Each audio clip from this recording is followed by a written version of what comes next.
সাইয়েদনা আবু বকরের সাথে তার সন্তান আব্দুর রহমানের দেখা হয়, সাক্ষাৎ হয়। দুইজনে গল্প করে কথা বলে।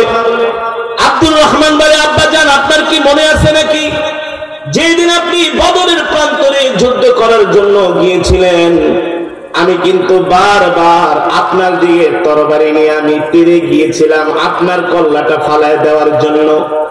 একবার, দুইবার, তিনবার আমি চান্স পেয়েছিলাম আপনার কল্লাটা ফেলে দেওয়ার জন্য। আমি তরবারি বের করেও আমি আপনার কল্লায় আঘাত করব, কিন্তু সাহস হয় নাই। জন্মদাতা বাবার গায়ে সন্তান হইয়া কিভাবে আঘাত করি, আপনার গায়ে আমি তিনবার চেষ্টা করেও আঘাত করতে পারি নাই। আপনি কিন্তু আমার নাগালের মধ্যেই ছিলেন, আপনি কিন্তু আমার সীমানার মধ্যেই ছিলেন। চাইলে আমি আপনাকে হত্যা করতে পারতাম, কিন্তু আমি সন্তান হইয়া আমি আমার জন্মদাতা বাবার গায়ে আঘাত করতে পারি না। এই কথা শোনার পরে সাইয়েদনা আবু বকর বসা ছিলেন, দাঁড়ায় গেলেন। তিনি বললেন, আব্দুর রহমান, আল্লাহর কসম করে বলি, তুমি তিনবার সুযোগ পাওয়ার পরে তুমি আমার গায়ে তরবারি দিয়ে আঘাত করো নাই। আমি তিনবার না, আমি যদি একবার সুযোগ পাইতাম, একবারের জায়গায় আমি তোমাকে আল্লাহর নবীর দুশমন হইয়া তুমি বদরের প্রান্তরে গেছো, তুমি সুযোগ পাইছো তিনবার। আমি যদি একবার সুযোগ পাইতাম, আল্লাহর নবীর দুশমনটাকে আমি এই জমিনের মধ্যে আর বাঁচায়া রাখতাম না। আমি সুযোগ পাইলে একবারই তোমার কল্লা আমি ফেলে দিতাম, কারণ তুমি হলো আমার নবীর দুশমন। নবীর দুশমনের সাথে আমার আবু বকরের কোনো সম্পর্ক নাই, ঠিক কিনা বলে? বাবা সন্তানকে বলতেছে, বেটা তুই সুযোগ পাইছস তিনবার, আমার গায়ে আঘাত করস নাই। আমি যদি একবার খালি সুযোগ পাইতাম, চোখ তোকে যদি আমি চোখের আড়ালে পাই, চোখের সামনাসামনি আমার নজর যদি তোর উপরে পড়তো, আমি বাবা হইয়া এক সেকেন্ড দেরি করতাম না। তুই আমার নবীর দুশমন, নবীর দুশমনের সাথে আমার কোনো সম্পর্ক নাই। আমি তোর কল্লা জায়গার মধ্যে ফেলে দিতাম, ঠিক কিনা বলে? একেই বলে নবীর ভালোবাসা। একেই বলে কি? নবীর ভালোবাসা। একেই বলে নবীর প্রতি মহব্বত। এই কথাগুলো শুনলে অনেকে বলবে, হুজুর কথা না কেমন গরম গরম হয়ে যাচ্ছে। হ্যাঁ, ইসলাম সব জায়গায়, সব ক্ষেত্রে ইসলাম কখনো আত্মসমর্পণ করে না। সব জায়গায় ইসলাম উদারতা দেখায় না, ঠিক না? উদারতা দেখানোর কিছু জায়গা আছে। সব বিষয় নিয়ে উদারতা চলে না। চলে? যারা বলেন সব বিষয় নিয়ে উদারতা চলে না। সব বিষয় নিয়ে উদারতা দেখালে সেখানে আর ইসলামের অস্তিত্ব টিকে থাকে? আল্লাহর নবীকে যদি কেউ গালি দেয়, আল্লাহর নবীর সাথে যদি কেউ দুশমনি করে, এটা দেখার পরেও যদি কোন মুসলমান সেখানে উদারতা দেখায়, নিজেকে যদি উদার পরিচয় দেয়, এটা উদারতা দেখানো না, এটা হলো আল্লাহর নবীর সাথে গাদ্দারি করা, বেঈমানি করা। এর চেয়ে আর কিছুই না, ঠিক কিনা বলে? এর চেয়ে আর কিছুই না। সব জায়গায় উদারতা চলে না। সব জায়গায় সব জায়গায় শত্রুর সাথে আপোষ করা নয়। যে আল্লাহর নবীর সাথে আপোষ করবে, আল্লাহর নবী হাসরের ময়দানে তার জন্য আল্লাহর কাছে সুপারিশ করবে না। করবে না? করবে না। হাসরের ময়দানে আল্লাহর নবী বলবে, তুই আমার উম্মত। বলবো, আল্লাহর নবী আমি তো আপনার উম্মত। বলবে, না, তুই তো আমার দুশমনের সাথে সম্পর্ক রাখছস, তুই তো আমার দুশমনকে খুশি করছস, তুই তো আমি নবীকে ভালোবাসস নাই। আমি নবীকে ভালোবাসলে কখনো আমার দুশমনের সাথে আপোষ করতে পারতি? এ কারণে মুসলমান, যে কথাগুলো বললাম আল্লাহর নবীর হাদিস থেকে বলতেছি, আল্লাহর কোরআন থেকে বলতেছি। আল্লাহর নবীকে যদি কেউ নবী না মানে, আল্লাহর নবীকে যদি কেউ গালি দেয়, আল্লাহর নবীর ইজ্জত সম্বন্ধে যদি কেউ উচ্চবাচ্য কথা বলে, তার সাথে কোন মুসলমান সম্পর্ক রাখতে পারে না। সেই সম্পর্ক রাখা হারাম হয়ে যায়, হারাম, ঠিক কিনা বলেন? আল্লাহর নবী হাসরের ময়দানে ডাক দিবে, উম্মত রে, তোরা নিজেকে উম্মত দাবি করস, আমার ভালোবাসার প্রমাণটুকু তোরা দিতে পারলি না। দেখ আমার সাহাবী হযরতে বেলাল আমাকে ভালোবাসার কারণে বেলালের মনিব উমাইয়া ইবনে খালদ হযরতে বেলালকে দুই হাত বেঁধে দুই পা বেঁধে উত্তপ্ত মরুভূমির মধ্যে হযরতে বেলালকে চিৎ করে শোয়ায় রেখে হযরতে বেলালের বুকের উপরে পাথর দিয়ে চাপা দেয়া হয়েছে। আর বলেছে বেলাল মুহাম্মদকে ছেড়ে দে, মুহাম্মদকে ছেড়ে দে। হযরত বেলাল বলে উমাইয়া রে, তুমি যদি আমাকে নির্যাতন করতে করতে যদি তুমি আমাকে হত্যা করে ফেলো, আল্লাহর কসম করে বলি আল্লাহর নবীকে এক মুহূর্তের জন্য ছাড়তে পারবো না। উমাইয়া বলেছিল বেলাল মুহাম্মদের নাম ভুলে যা, মুহাম্মদের রবের নাম ভুলে যা, তোর গায়ে একটা ফুলের টোকাও দেওয়া হবে না।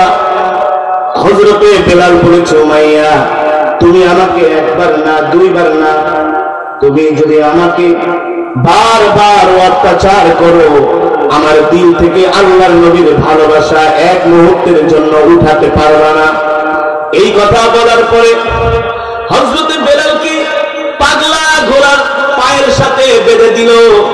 আর পাগলা ঘোড়া উত্তপ্ত মরুভূমির মধ্যে দৌড়াতে শুরু করলো। উত্তপ্ত মরুভূমির মধ্যে পাথর আছে, বড় বড় পাথরের সাথে লেগে হযরতে বেলালের গোশতগুলো গা থেকে খসে খসে পড়ে গেছে।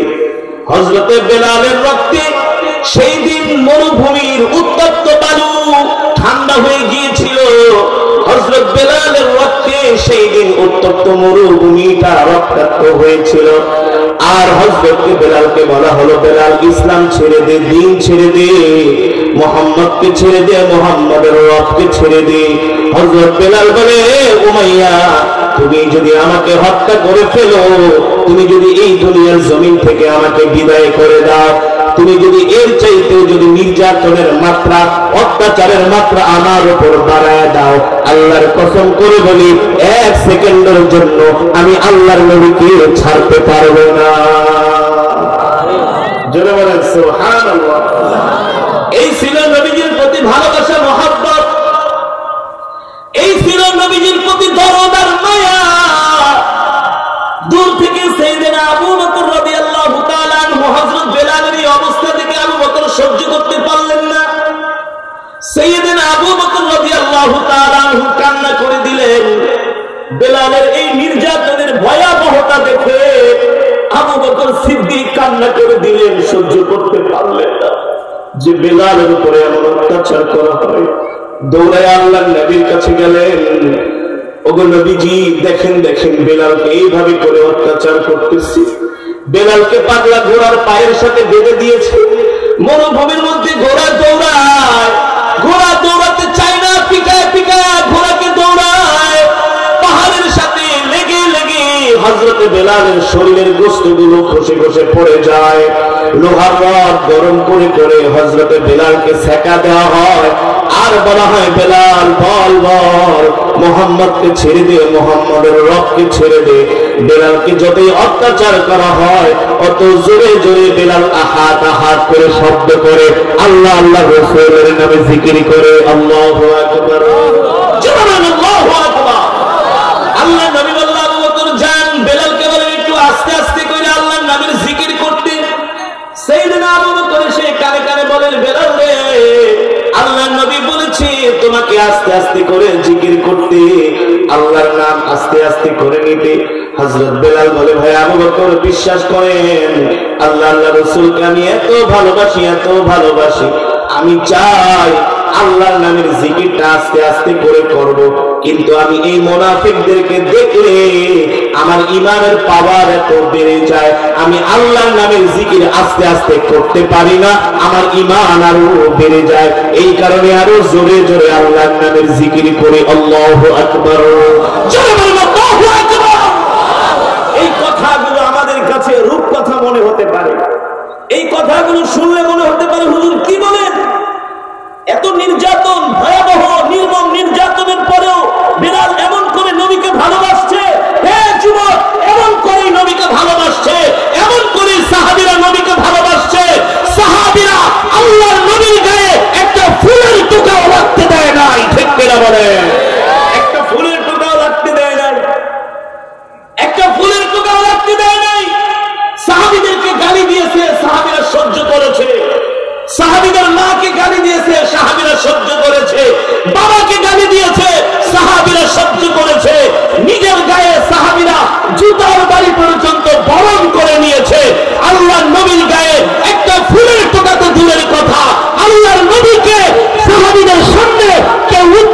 ছোট্ট কোনো আওয়াজ করলে সেই কাফেরের কল্লাটা সাহাবীরা সাথে সাথে দেহ থেকে বিচ্ছিন্ন করে দিয়েছে। ঠিক কিনা বলেন? এটাই হলো নবীর প্রতি ভালোবাসা, এটাই হলো নবীর প্রতি মহব্বত। এই কথা বললে কেউ যদি বলে হুজুর ইসলাম এত কঠোর, হ্যাঁ ইসলাম এই জায়গায় অনেক কঠোর। বলেন ইসলাম এই জায়গায় কি অনেক কঠোর। নবীকে কেউ গালি দিবে, ইসলাম ছাড় দিবে না, চুল পরিমাণ ছাড় দিবে না। এই জায়গায় ইসলাম 100% কঠোর। শুধু ইসলাম কঠোর না, আল্লাহ নিজে নির্দেশ দিয়েছেন আমার হাবিবকে যদি কেউ গালি দেয় এই জমিনে থাকার তার কোনো অধিকার নাই। ঠিক কেন বলেন? আছে অধিকার? আল্লাহ নবীকে কেউ গালি দিলে তার এই জমিনে থাকার অধিকার নাই। আল্লাহ নবীকে গালি দিলে সে জান্নাতে যেতে পারবে না। আল্লাহ নবীকে ভালো না বাসলে সে জান্নাতে যেতে পারবে না। আল্লাহ রাসূলের দুশমনের সাথে যদি কেউ আতাত করে, সম্পর্ক রাখে, দালালি করে, সেও জান্নাতে যেতে পারবে। জীবনের সব কিছুর চাইতে আল্লাহ রাসূলকে ভালোবাসতে হবে। ঠিক আছে? জীবনের সব কিছুর চাইতে প্রিয় নবীকে ভালোবাসতে হবে। রাজি আছেন তো ইনশাআল্লাহ? সেই ভালোবাসার প্রমাণ দিতে যে যদি সম্পদ দিতে হয় তাও দিতে হবে। সেই ভালোবাসার প্রমাণ দিতে যে যদি সময় দিতে হয় তাও দিতে হবে। সেই ভালোবাসার প্রমাণ দিতে দিয়ে যদি নিজের জান দিতে হয়, মাল দিতে হয়, সেটাও দিতে হবে। কিন্তু নবীর ভালোবাসার কোন দিক থেকে কমতি করা যাবে না। উঁচু আওয়াজ করে ইমানের শক্তিকে বলতে হবে আমি আমার জীবনের চাইতে আমার নবীকে ভালোবাসি। ঠিক না বলেন? আমি আমার জীবনের চাইতে আমি আমার নবীকে কি করি ভাই? যদি নবীকে ভালোবাসতে না পারেন, তুই যত বড় পীরের মুরিদ হও, যত বড় পীরের, সারাদিন মসজিদে দেয়া সেজদা দিয়ে পড়ে থাকার কোনো লাভ নাই। নবীকে জীবনের চাইতে সবকিছুর চাইতে ভালো না বাসতে পারলে তুমি যদি 1000 বার মক্কা মদিনায় যাও কোনো লাভ। ভালোবাসা, নবীকে ভালোবাসা এত বড় একটা বিষয়। এই কারণে আমরা সেই নবীকে শুধু মুখে মুখে ভালোবাসবো না, নবীকে, পেয়ারা নবীকে নবীর সুন্নতের মাধ্যমে ভালোবাসবো, আদর্শের মাধ্যমে ভালোবাসবো, চরিত্রের মাধ্যমে ভালোবাসবো, আখলাকের মাধ্যমে ভালোবাসবো। রাজি আছেন তো ইনশাআল্লাহ? আমরা খুঁজে খুঁজে নবীর সুন্নতগুলো পালন করব, জিন্দা করব ইনশাআল্লাহ। রাজি আছেন তো ইনশাআল্লাহ? মান আহাব্বা সুন্নতি ফাকাদ আহাব্বানি ওয়া মান আহাব্বানি কানা মাই ফিল জান্নাহ। নবীজি বলেন কেউ যদি আমার সুন্নতগুলো আমল করে, পালন করে, জিন্দা করে, আমি নবী সেই উম্মতকে নিয়ে আমার জান্নাতে প্রবেশ করব। এই কারণে আমরা সেই নবীর সুন্নতগুলো আমল করব। আল্লাহ তাআলা আমাদের সকলকে নবীজির সুন্নতগুলো বেশি বেশি করে মানার তৌফিক দান করুন বলে আমি নিজে নবীজির সুন্নত মানব, অন্যদেরকে নবীজির সুন্নত মানার জন্য আহ্বান করব ইনশাআল্লাহ। ইনশাআল্লাহ খাদিজাতুল কুবরা সাহারা খানম মহিলা মাদ্রাসার উদ্যোগে আজকের এই মাহফিলে আপনারা এসেছেন, আপনাদেরকে অনেক ধন্যবাদ। আল্লাহ তাআলা সকলকে উত্তম জাযা খায়ের দান করুন বলে আমিন।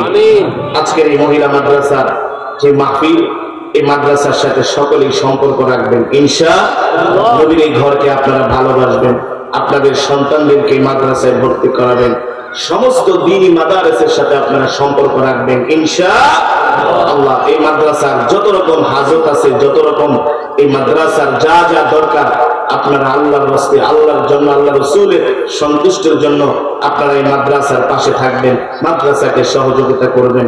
আল্লাহ তাআলা আমাদের সকলকে তৌফিক দান করুন, আল্লাহ তাআলা আমাদের সকলকে কবুল করুন বলি আমিন। এই মাজমা, এই মাহফিলকে আল্লাহ তাআলা কিয়ামত পর্যন্ত কবুল করুন। এখন আপনাদের কাছে মাদ্রাসার ছাত্র, যদি কেউ নবী দাবি করে সে হবে কাফের। ঠিক কি বলেন? তাকে যারা সমর্থন করবে তারাও কাফের, মুসলমান থাকবে না। আমার নবী, আমার পয়গম্বর, যার সুপারিশ ছাড়া কেউ জান্নাতে যেতে পারবে না। যাকে ভালো না বাসলে আপনি পরিপূর্ণ মুমিন হতে পারবেন না। যতই নামাজ পড়েন, রোজা করেন, যতই কোটি কোটি টাকা মসজিদ মাদ্রাসায় দান করেন, যদি বলেন হুজুর আমি আমার সবকিছুর চাইতে নবীকে ভালোবাসি না, তাহলে আপনি মুমিন হতে পারেন নাই, আপনি জান্নাতে যেতে পারবেন না। ঠিক না বলেন? এই দুনিয়াতে যদি বাঁচতে হয় নবীকে ভালোবাসতেই হবে, কোনো উপায় নাই। এই দুনিয়াতে যদি ঈমান নিয়ে বাঁচতে হয়, নিজেকে যদি মুমিন দাবি করতে হয়, নবীকে ভালোবাসা ছাড়া অন্য কোন পথ আছে? নাই। অনেক মুসলমান এটা জানেই না যে নবীজির ভালোবাসা কি, আছে না ভাই? অনেক মুসলমান এগুলা বোঝেই না, এই বিষয়টা তারা অনুধাবনই করেন, এই বিষয়ে তাদের কোনো জ্ঞানই নেই। মনে করে আমি কালেমা পড়ে আমি মুসলমানের ঘরে জন্ম নিয়েছি, নামাজ রোজা করলে আমি বেহেশতে চলে যাব। এতই সোজা? এতই সোজা? শুধু কি নামাজ রোজা করেই জান্নাতে চলে যাবেন? না। এই জীবনের চাইতে নবীকে ভালোবাসতে হবে। কাকে? জোরে বলেন কাকে? যাকে বলা হয় আশিকে রাসূল। আশিকে এই নবীকে যদি ভালোবাসতে না পারেন, আপনার দুনিয়াও বরবাদ, আখিরাতও বরবাদ। খাসিরাত দুনিয়া ওয়াল আখিরাত। কথাটা ভালো করে খেয়াল করবেন। অনেক মুসলমান বোঝে না যে নবীর ভালোবাসা কি। নবীর ভালোবাসা হবে স্ত্রীর ভালোবাসার চাইতে আরো বেশি। মানে স্ত্রীকে ভালোবাসেন না? কথা বলেন। যদি বলেন হুজুর আরে স্ত্রীকে এত বেশি ভালোবাসি, এর চাইতে আর কাউকে ভালোবাসতে পারবো না, না, তাহলে আপনি মুমিন না। যদি বলেন হুজুর কত মায়ের দুটা খায়া বিয়া করে আনছি, আর আপনি কোন তার চাইতে নবীরে ভালোবাসতে হবে? হ্যাঁ অবশ্যই। এনিহাউ কোনো উপায় নাই। আছে? জোরে বলেন মুসলমান আছে? আমি করব ওয়াজ, আপনারা দিবেন আওয়াজ, পারবেন তো ইনশাআল্লাহ? যুগ জামানা পাল্টে দিতে চাইলে অনেকজন, একজনই আনতে পারে জাতির জাগরণ। ঠিক না বলেন? ইমানদার মুসলমান অল্প কয়েকজনই যথেষ্ট, ঠিক না? আর মুনাফিক বেঈমান মার্কা কোটি কোটি মুসলমান হইলেও কোনো লাভ নাই। ইমানদার দুইজনই যথেষ্ট, ঠিক কিনা বলেন? নবীকে ভালোবাসতে হবে প্রিয়তমা স্ত্রীর চাইতে, নবীকে ভালোবাসতে হবে আদরের সন্তানের চাইতে। কথা বুঝতে পেরেছেন? এমনকি নবীকে ভালোবাসতে হবে নিজের মায়ের চাইতে। বুঝে না মুসলমান? নবীর ভালোবাসা কি জানে না? এটা আমি বলি নাই, আমার রব বলছেন। কে বলছেন? যদি বলেন আল্লাহ তাআলা বলছেন কোরআনুল কারীমের মধ্যে, সূরা আলে ইমরানের মধ্যে আল্লাহ নিজে বলছেন, কুল ইন কুনতুম তুহিব্বুনাল্লাহ ফাত্তাবিউনি ইউহিব্বুকুমুল্লাহ ওয়া ইয়াগফির লাকুম যুনুবাকুম ওয়াল্লাহু গফুরুর রহিম। আল্লাহ রাব্বুল আলামিন বলেন, নবী দুনিয়ার মানুষদেরকে বলে দেন, তারা যদি আল্লাহকে পেতে চায়, আল্লাহ তাআলার ভালোবাসা নৈকট্য যদি অর্জন করতে চায়, তাহলে এই দুনিয়ার মানুষকে আগে আমার হাবিব, আমার বন্ধু, আমার নবীকে ভালোবাসতে হবে। ঠিক কিনা বলেন? আল্লাহ তাআলাকে পেতে হলে আগে নবীকে ভালোবাসতে হবে। নবীকে কেমন ভালোবাসতে হবে সেই কথা ভাই আমি বলি না, আমার নবীজি বলে গিয়েছেন। হাদিস শরীফের মধ্যে এসেছে, আল্লাহ নবী বলেন, ওয়াল্লাহি লা ইউমিনু আহাদুকুম হাত্তা আকুনা আহাব্বা ইলাইহি মিন ওয়ালিদিহি ওয়া ওয়ালাদিহি ওয়ান নাসি আজমাইন। আল্লাহ নবী বলে, উম্মত তুমি ততক্ষণ পর্যন্ত মুমিন হতে পারবে না যতক্ষণ পর্যন্ত তুমি তোমার জান, মাল, সন্তান, সন্ততি, পরিবার সব কিছুর চাইতে আমি নবীকে ভালোবাসতে না পারবা, ততক্ষণ পর্যন্ত তোমরা মুমিন হতে পারবা না। ঠিক কিনা বলেন? আল্লাহর নবীর হাদিস, আমার বানানো কথা না। ও যুবক, ও মুসলমান, আল্লাহ তাআলা কোরআনুল কারীমের মধ্যে বলছেন, লাকাদ জাআকুম রাসূলুম মিন আনফুসিকুম আযীযুন আলাইহি মা আনিতুম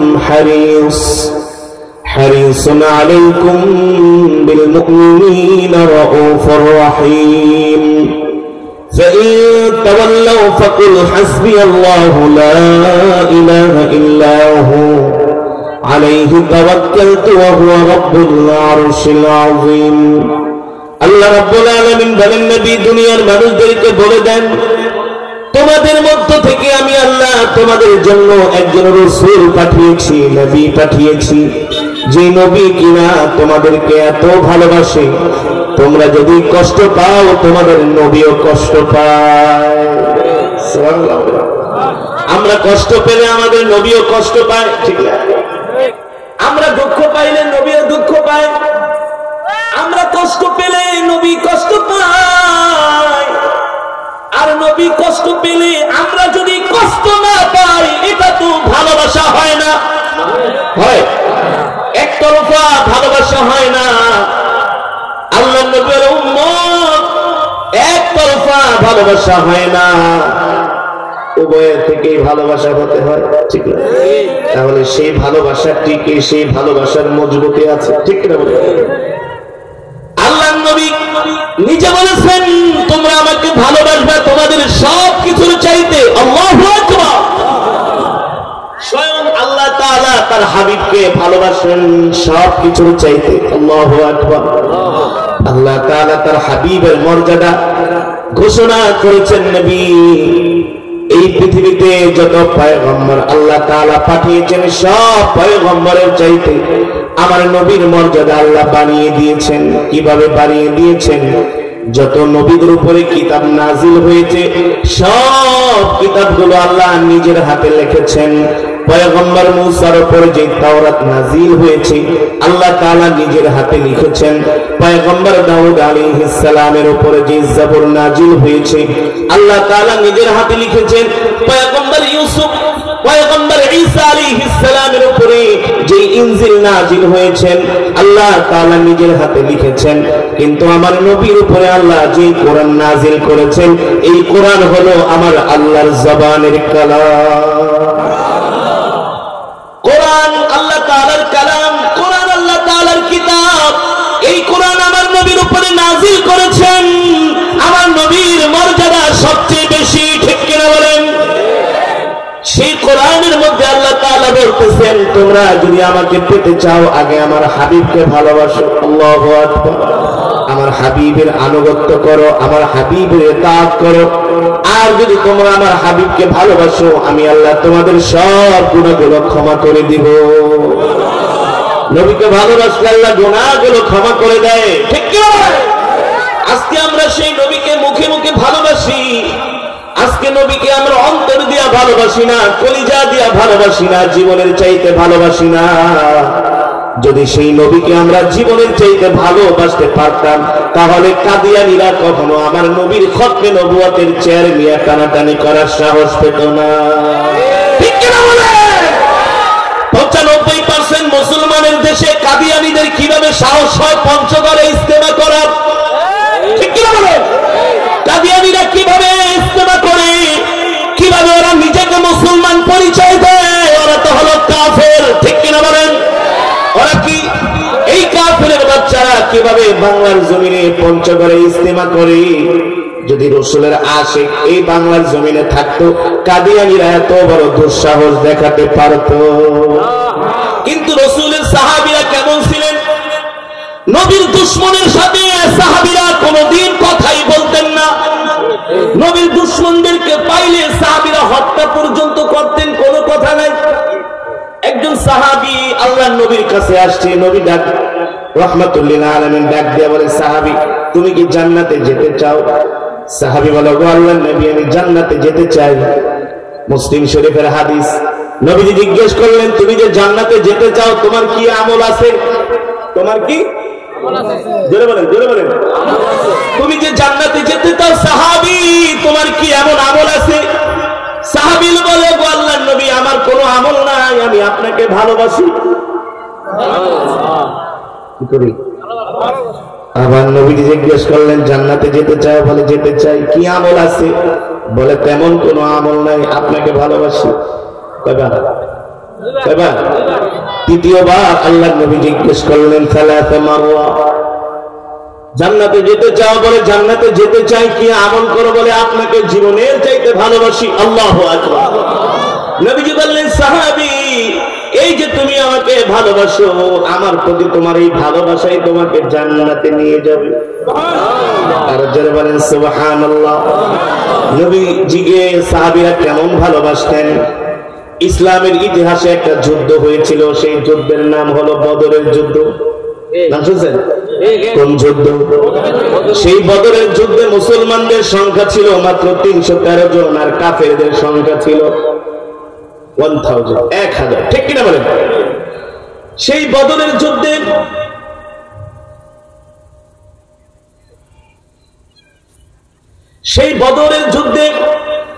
সাইয়েদনা আবু বকর সিদ্দিক রাদিয়াল্লাহু তাআলা আনহু তিনি ছিলেন আল্লাহর নবীর পক্ষে, তিনি ছিলেন।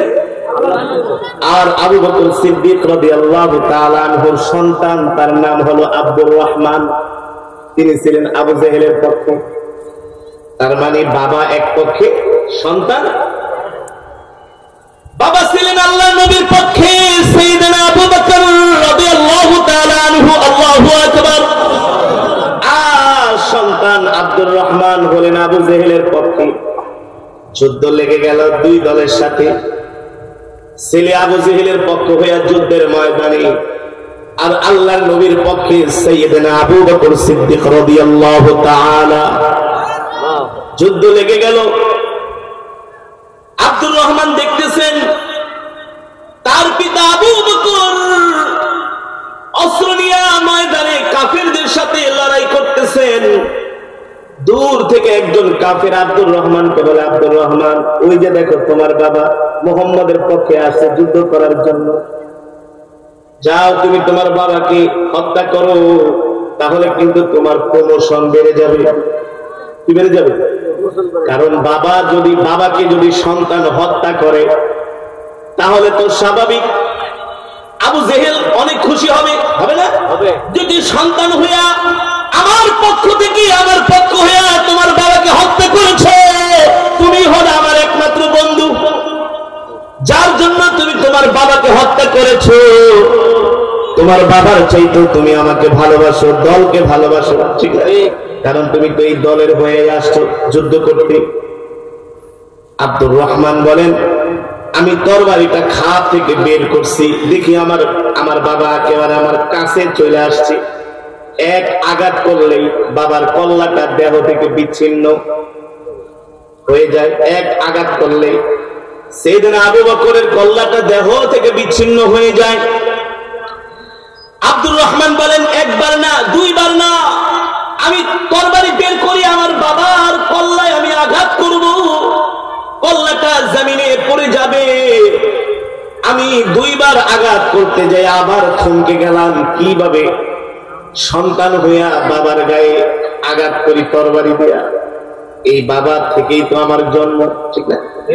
বাবার রক্ত থেকেই তো আমার জন্ম। এই বাবাই তো আমাকে ছোটবেলায় কত আদর করে লালন পালন করছে। বন্ধুর মতো বাবা এত ভালোবাসে, এত আদর করে। আজকে না হয় বাবা মুহাম্মাদের পক্ষ হয়ে যুদ্ধের ময়দানে আসছি, আমি আবু জেহেলের পক্ষ হয়ে আসছি, সুযোগ পাইতেছি বাবাকে হত্যা করে প্রমোশন নেওয়ার, সুযোগ পাইতেছি বাবাকে হত্যা করলে অনেক বড় বীর উপাধি পাবো, অনেক বড় ক্ষমতা পাবো, চেয়ার পাবো, সম্মান বেড়ে যাবে। আব্দুর রহমান মনে মনে চিন্তা করে, হায় রে, কিভাবে সন্তান হইয়া বাবার গায়ে আঘাত দেয়, এমন দুশ্মনী তো করতে পারি না আবু জেহেলদেরকে খুশি করার জন্য। আবার তৃতীয়বার আব্দুর রহমান তার তরবারি বের করে তার বাবা আবু বকরের গলার মধ্যে আঘাত করবে।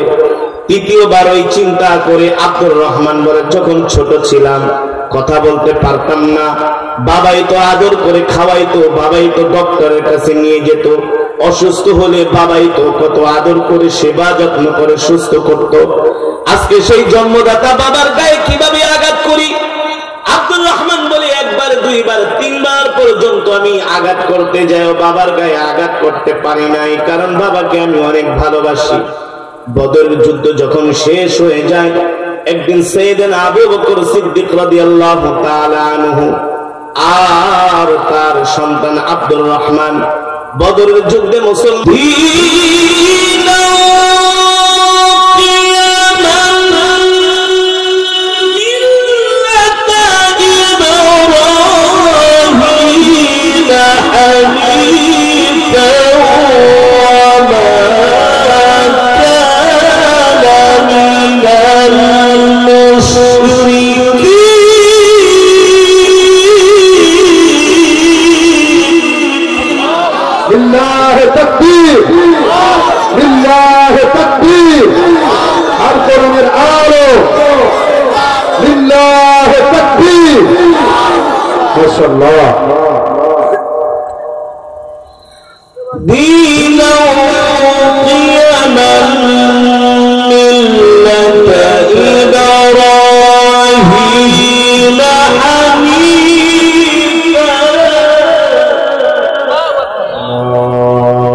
لا شريك له لا شريك له لا شريك له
لله تكبير الله لا شريك له وبذلك أمرت وأنا أول المسلمين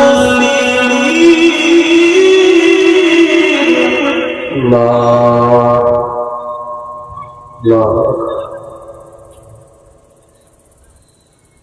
لا شريك له وبذلك أمرت وأنا أول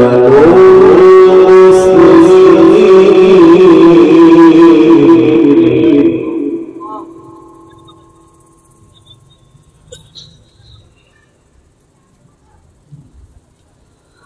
الله أكبر ولله الحمد بسم الله الرحمن الرحيم قل هو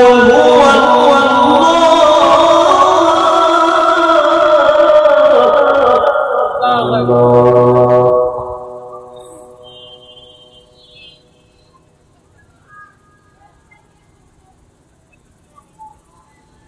بسم الله الرحمن الرحيم قل هو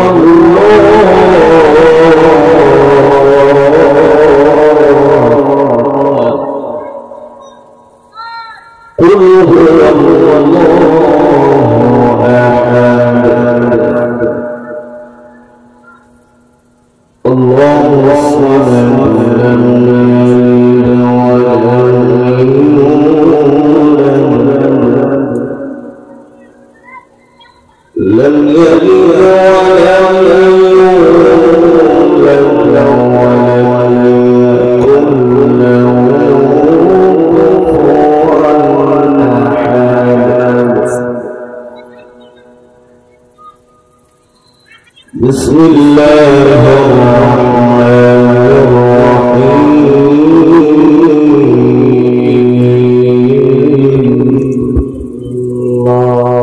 بسم الله الرحمن الرحيم قل هو الله قل هو الله أحد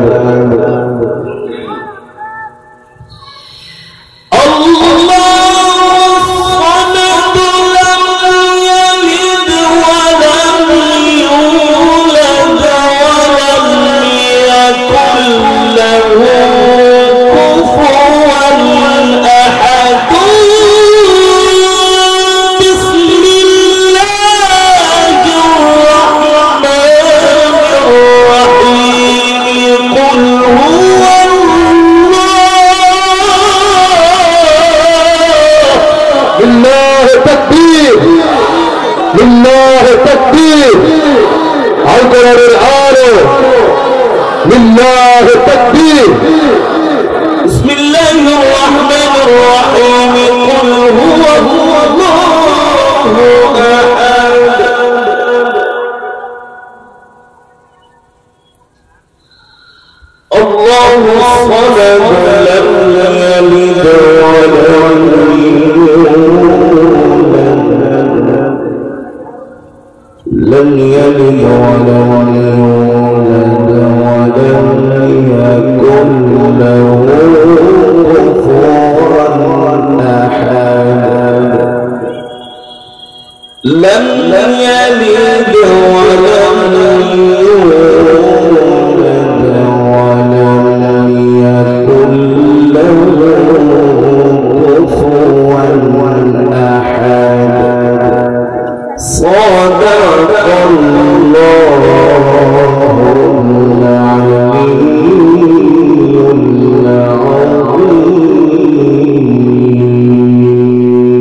अल्लाह ताला दरबार लाख शुक्र जो महान अल्लाह सुब्हानहु व तआला अल्लाह रब्बुल इज्जत वल जलाल अल्लाह जल्ल शानुहु अम्मा नवालुहु रब्बी करीम আমাদের তার জবানে কোরআন তেলাওয়াত শোনার তৌফিক করেছেন সুযোগ করে দিয়েছেন এইজন্য শুকরিয়া তার আদায় করি বলি আলহামদুলিল্লাহ আল্লাহর বান্দারা দিনের সময় আমি কোরআনুল কারীম থেকে তেলাওয়াত করেছি আপনারা শুনেছেন আমি তেলাওয়াত করেছি আপনারা শুনেছেন এক এক হরফে কমপক্ষে 10টি করে নিতে হয়েছে কয়টা করে নিতে 10টা করে আল্লাহর বান্দারা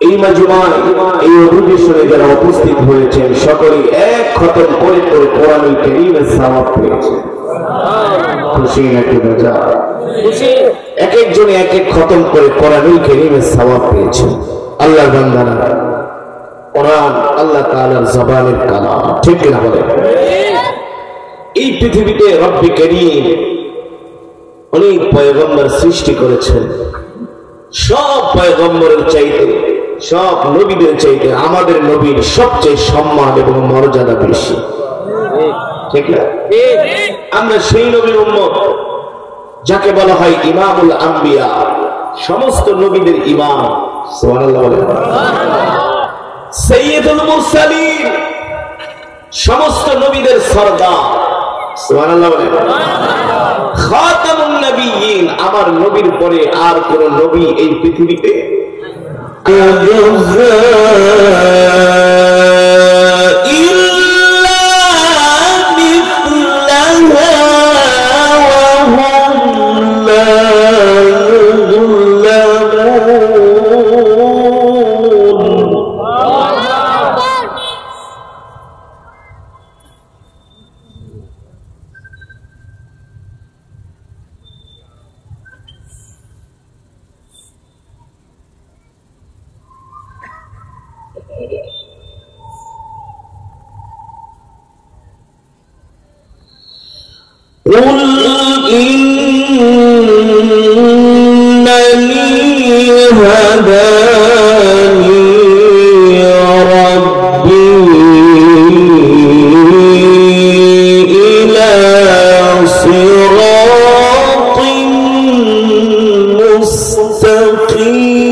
وصفي